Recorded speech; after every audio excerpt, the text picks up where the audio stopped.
Şimdi Rojava devrimi ile Ekim devrimi arasında biz bazı başlıklar altında bazı değerlendirmeler yapabiliriz. Benzerlikler de var, farklılıklar da var. Farklılıklardan başlayalım. Birincisi bana göre devlet kavramı, devlet paradigması.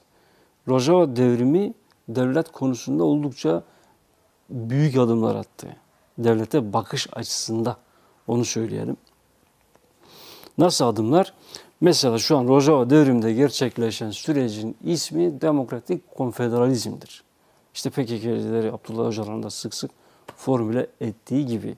Ne var demokratik konfederalizmin içerisinde? Yani halk meclisleri, komünler, ondan sonra kantonlar, işte direkt demokrasi, liberter sosyalizm, bu kavramlar oldukça önemli. Burada amaç nedir? Devleti minimalize etmektir. Minimal devlet ilkesi burada geçerli. Yani sadece bir gece bekçisine çevirme anlayışı var ki bu çok doğru bir anlayış. Devleti ne kadar küçültürseniz toplum o kadar hareket alanı kazanır, daha fazla özgürleşir. Bu kaçınılmaz. Bu açıdan önemli. Rojava devrimi bu açıdan önemli. Peki Ekim devrimi neyi yaptı? Ekim devrimi bu noktada biraz patolojikti, onu söyleyelim. Nasıl patolojikti? Lenin mesela Marx ve Engels'in devlet formülasyonunu, teorisini benimsemişti. Marx ve Engels diyorlardı ki işte sosyalist devrim gerçekleşirse devlet kendiliğinden ortadan kalkar. Bir de şunu söylüyorlardı, devlet proletaryanın elinde her zaman bir güç olmalı. Neye karşı? İşte düşmanlara karşı, yani karşı devrimcilere karşı. Fakat bu tez bence oldukça sorunluydu. Nasıl sorunluydu? Bizim sonraki süreçte görüyoruz. Şöyle görüyoruz Sovyet devriminde. Biz otoriter devletin ayak seslerini ilk önce 1921 yılındaki 10. Kongrede gördük. 10. Kongrede diyordu ki işte parti içi fraksiyonlar yasaklandı. Ve partide bir merkeziyetçilik inşa edildi. O süreçte Alexandra Kollontaj bu kongrenin kararlarına çok karşı çıktı. Alexandra Kollontaj işçi muhalefeti içerisindeydi. Onun işçi muhalefeti dediğimiz fraksiyonda daha çok faaliyet yürütüyordu. Ve Lenin'in bahçesine taş atıyordu. Nasıl? İki açıdan diyordu ki benim gördüğüm kadarıyla diyordum bir komiserokrasi inşa ediliyor. İkincisi de şeflik var.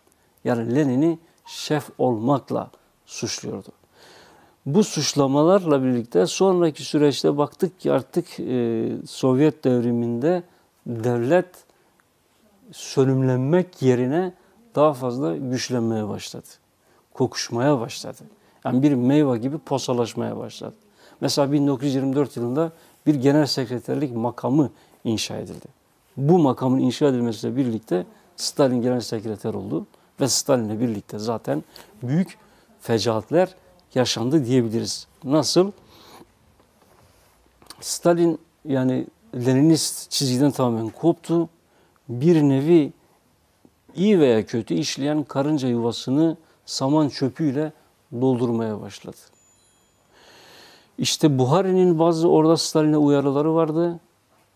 İşte dikkat edelim, daha iyi bir iktisadi model uygulayalım, güç kullanmayalım gibi. Mesela yeni ekonomik politika vardı. Yani piyasada özel sektöre izin veren bir politikaydı. Buhari demişti ki biz bu politikayı devam ettirelim. Nefes aldırmak için, yani Sovyet Cumhuriyeti'ne daha fazla zaman kazandırmak için. Fakat Stalin bütün bunların hepsini sapmacılık olarak değerlendirdi. Buhari'nin 1938 yılında kurşuna dizildi. Bunun gibi çok sayıda örnek var. 1930'lu yıllarda artık Sovyet yönetimi tamamen bana göre yozlaştı. Otoriter bir sistem inşa edildi. Stalin artık bakanları tek başına atamaya başladı. Yani bir nevi Sovyetlerin iradesi gasp edildi. Normalde bir hükümeti denetleyen, bakanları görevden alan, uzaklaştıran oradaki aygıt tüm Rusya Sovyetleri Kongresi'ydi. Ama artık biz onu göremedik.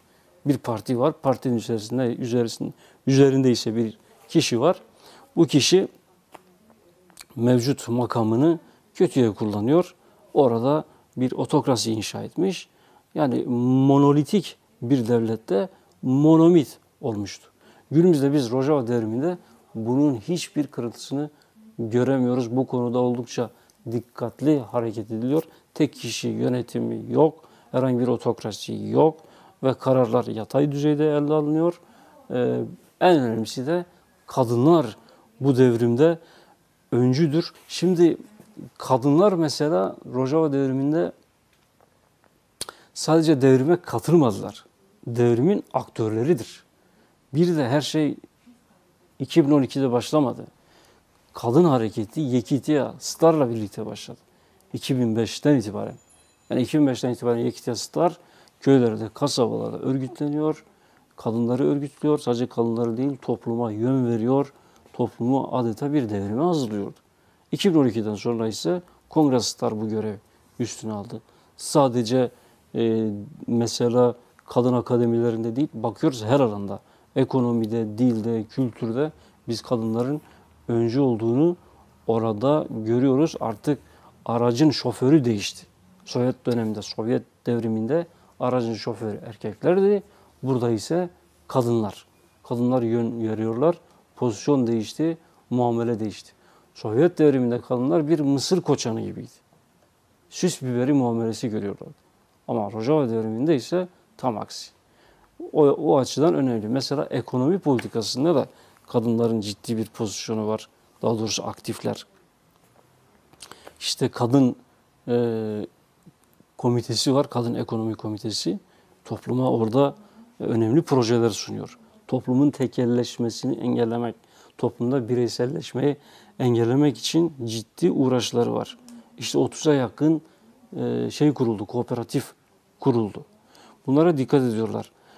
Sovyet devriminde nalıncı keseri gibi yontmak vardı. Yani kişi kendi menfaatine göre hareket ederdi ve bunu frenleyecek bir mekanizma yoktu. Ama Rojava devriminde bu yok. O kendi menfaatine göre hareket etme ilkesi burada oldukça zayıf. Yani mevcut çünkü mekanizma bunu engelliyor. Ve kadınlar da burada çok dikkatli hareket ediyorlar. Bir de erkekleri de burada yönetiyorlar, onu söyleyeyim. Daha doğrusu onlara yön veriyorlar. Pederşahi ilişkiler, tüm gelenekler, dogmaları orada tartışıyorlar, tartışmaya açıyorlar. O açıdan çok sağlıklı bir devrim diyebiliriz Rojava devrimi. Yani zaten eskiden çok işte Lenin olsun, Marx olsun, diğer devrimci öncüler olsun kadın olmadığı bir devrim, eksik devrim diyorlardı. Kendileri devrim yapmazlara rağmen hala kadını çok aktif hale getirememişlerdi. Ona aktör rolü vermemişlerdi. Fakat Rojava devriminde biz bu eksikliğin de giderildiğini söyleyebiliriz. Rojava devrimi artık şu noktaya geldi. Rojava'daki halkların kendi gemisini üzerinde yüzdürebileceği bir nehirdir Rojava devrimi.